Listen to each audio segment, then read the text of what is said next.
Hi everyone, my name is Deborah and I will be talking about how to play double stops and chords.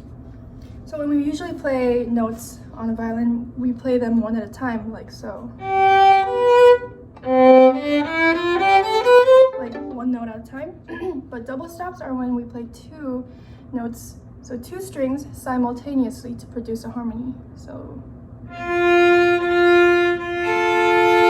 something like that, or like that. Ideally, we would pay close attention to both strings so that both voices are equal. In order to do so, we want to sound out both notes just to check intonation. And when you think you're ready, just look at both strings and angle the bow so that it touches both, and put just enough pressure to have both strings sound both strings to have good contact with the bow.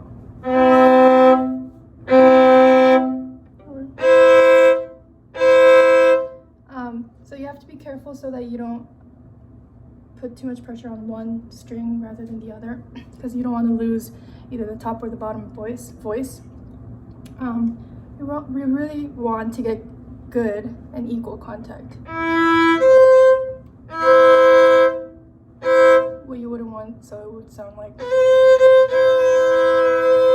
the top note sounds much louder than the bottom. You would want both notes to sound out like that. Focus on the stroke of the bow, feeling that the bow has solid contact with both strings. Now, if we want to really challenge ourselves, we can move on to 3-note chords. What we want to do is put enough pressure on the 3 strings so that we can produce all 3 strings. So just as an example, I'll use the top 3 strings. You would want to play the A string or the middle string. Angle it so that you would play just the middle string, but put enough pressure so you can touch the lower and the top string. So it would be like, sorry.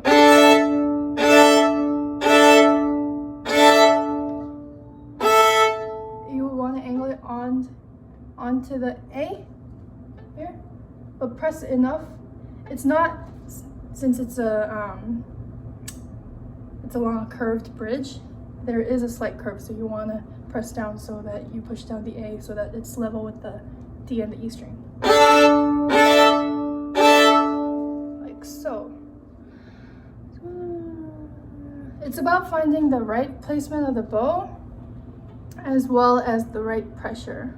You don't want it like that. You want a straight bow, good enough pressure, but you don't want it to be too much pressure, because then the notes would sound almost crinkly, almost cranky, I don't know, like that is never a good sound. So you want to balance it out. It's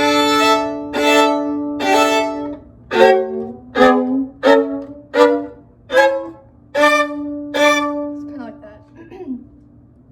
When I first learned about chords, my teacher always emphasized using my right hand like a shock absorber. We should feel the weight of the bow and the weight of the arm the moment you have impact on the with the bow on the string. So the moment you hit it, you don't want a stiff wrist, you don't want stiff fingers, you want them to be nice and flexible, so that instead of like that, you want it to absorb any unnecessary shock that almost hitting the string would put on the sound. Lastly, 4-note chords would sound something like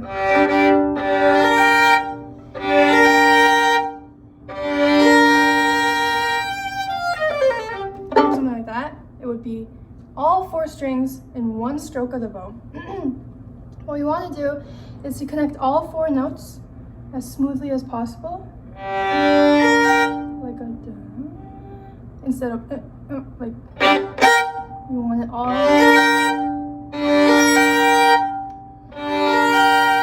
like so. But you also have to keep in mind, you have to save the bow for the last two notes, the top notes, so it wouldn't be anything like you would run out of bow for the last note, and the top note is usually the most important. Yes, you want to emphasize the bass note as the nice anchoring starting point, but the main character of this chord is the top note. That's what usually leads into the melody, especially in Bach when you start learning about Bach later on. So smooth and saving the bow. Or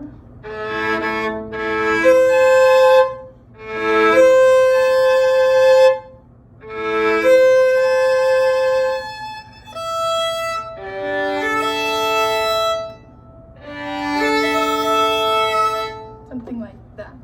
It is difficult and it would take some years of practice, but hopefully this would give you an idea where to start. Thank you.